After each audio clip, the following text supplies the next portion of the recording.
is a slam dunk home run, knocked it out of the park. Can't wait till you try it. I'm so excited.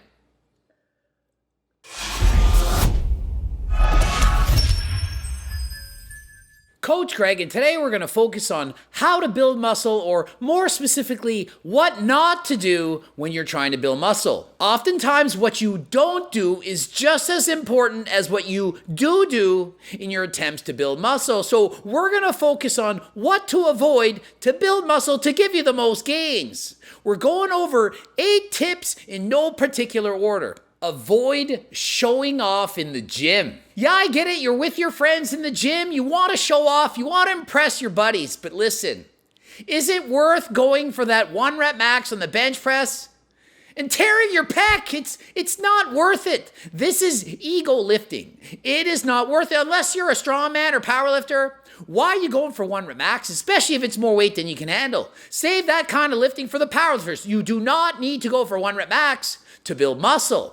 It's not safe, and let's face it, how much muscle are you going to be gaining when you can't even train in the first place?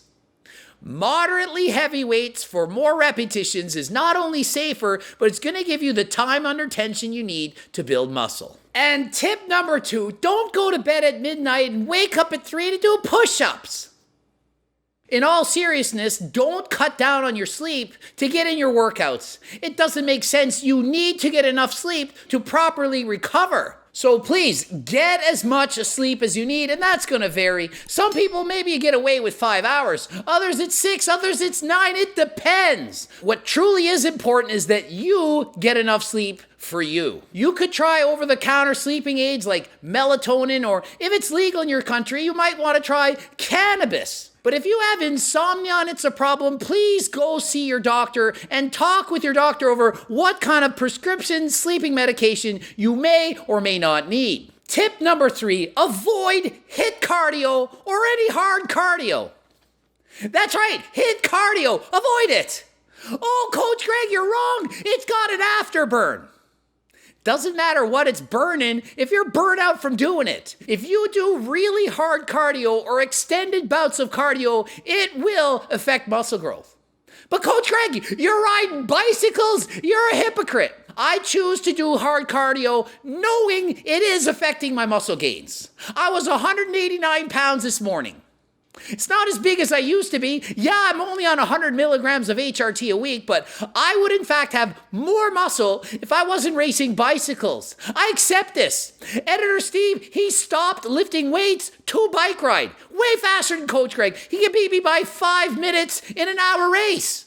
But I'm also lifting weights and bike riding, which makes it hard. But if your goal is to maximize muscle gains, you can't do extended bouts of hard cardio. Or HIIT cardio is just too hard. You can't recover from both. But this doesn't mean to not do any cardio at all. 150 minutes of moderate intense cardio per week is what you need to do for your health. So please do 150 minutes of cardio at a moderate intensity a week. None of this Grandma Josephine cardio, and none of this racing bikes either. Somewhere in the middle if your goal is to maximize muscle. And next up, and this is a hard one for Allie, party harder than last time. I know we all want to party harder than last time, but if you party harder than last time and it extends into the morning hours, daylight turns to morning and you're still up, it's going to affect your ability to train and to build muscle. I'm not saying you can't go out, you can't drink, you can't have fun, but I'm saying do so in moderation. And here's my rule of thumb. If on the next day you don't feel well enough to go train or to do cardio, you went too hard. You need to go easier than last time. So I'm not saying you can't have any fun. Just be reasonable. If it's affecting your training the next day, you went too hard. So please party responsibly. Don't drink and drive. And if you can't get in a workout the day after, it was too much. Tip number 5, not eating enough protein. And in addition to that, spreading your meals into 4 or 5 meals a day with protein. But how much protein? 0.5 to 1 gram of protein per pound of body weight is enough. If you're cutting, closer to 1, and if you're bulking, you can actually get away with 0.5 grams. You're thinking, no, it must be the opposite. I'm bulky, I need even more protein. No, When you're bulking, you're eating in a calorie surplus. When you eat extra carbs and fats, it has a protein sparing effect. That means the protein that you are eating is all getting used up to build muscle. When you're cutting, some of that protein is being used for energy. If you're bulking, the protein that you are eating is all going to be used to build muscle. And how much protein do you need at any one time? Well, 20 to 30 grams of protein at any one meal will suffice, and eating protein 4 to 5 times a day is optimal, as there are 4 to 5 opportunities for muscle protein synthesis to occur. Can you eat more than 5 meals a day? Of course you can. You can eat 10 meals a day. It's just not going to build any more muscle than having 5. So why bother? You don't need to if you want to. Of course you can. And no, it's not a smart idea to eat all those meals every hour and eat in a 6-hour window and fast 18 hours of the day. Try and spread out your meals by at least 4 hours whenever possible. Don't train like a pussy. That's right, train harder than last time. 95% of people aren't training hard enough. They go to the gym and they half-ass everything, expecting to get full-ass results. Oh, I'm not making any gains. I just go there and I check out all the men, women, and circles. I stop at 10 when I could have done 30 reps, and I wonder why I don't look amazing. Probably because I'm not on PEDs. No, it's because you're not training hard, and probably because you don't have great genetics, but also because you're not training hard. Train harder than last time. It's called progressive overload. Use it sometimes. And no, don't get pedantic on me. I'm not talking about the complete beginner. If you just joined the gym, you can go easy. If you're back after an injury or a layoff, go easy at first. But please, work harder than last time as you can. Good rule of thumb. If you're not making gains and you're not sore, train harder. If you are sore, go easier. And yeah, I get it. Some of you are training too hard. The 5% of you out there that are, don't train too hard. But this is a video for most people, and most people train like pussies. Tip number 7. Don't starve yourself. You need enough energy to train harder than last time. If you can't train harder than last time because you're not eating enough, you're not making the gains. General rule of thumb is to give yourself twice as long to lose the weight as you think you need to lose the weight. Oh, my goal, I want to lose 20 pounds in 2 months.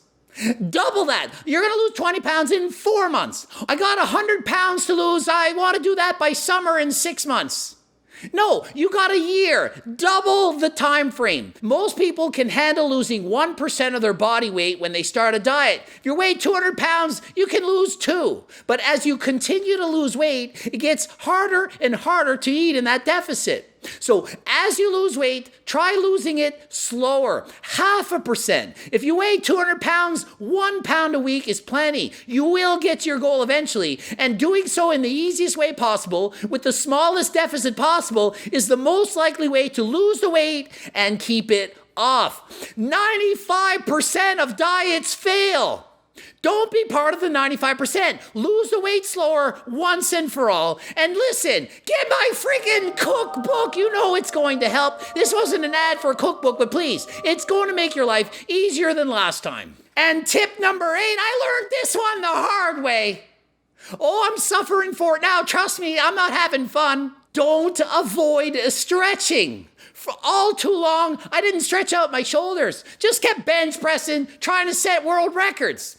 Took this flexibility for granted. When I was a phys ed teacher, stretching with the kids all the time, I was flexible. When I stopped teaching, stopped stretching, neglected it, didn't think it was that important. Got triceps tendinopathy. Shoulders are not flexible. You end up training improperly. If you don't stretch, you might end up with improper biomechanics during your lifting. And in continuing to lift improperly, the body is going to adapt to that by compensating, and that compensation can lead to long-term chronic injuries. You don't want to have to resort to using lasers, shock therapy, dry needling, acupuncture, peptides, massage therapy, and stretching all the time. That's Coach Greg's life now.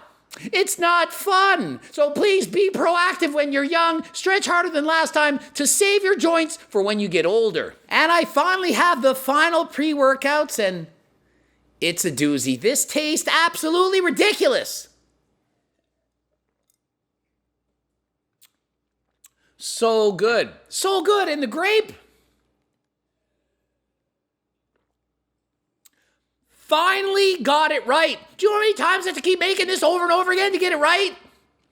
Finally got it right. I am so excited, so pumped. And I'm not pumped because I had this. I'm just drinking it now. I'm pumped because it tastes so good. You're going to love it. The ingredients are amazing. This is a knock it out of the park, slam dunk pre-workout. Wait till it becomes available. Just gotta wait till it's ready. All that's needed now is to put the stuff in the containers. I know it's the time to call. It takes freaking forever. Sucks. It's ready now. So that's it. The 8 tips to maximize your gains in the gym. Hopefully this helped. Ending it here. GregDoucette.com for coaching. Greg Doucette IB Pro. The bloops are over there. Subscribe. Click the bell button. Don't you dare get out of here without subscribing. Don't know. I see you. Follow me on the ins and the tick. And until next time, I am out. Whoo! Man, that's strong. It's only been like 10 minutes. Jeez.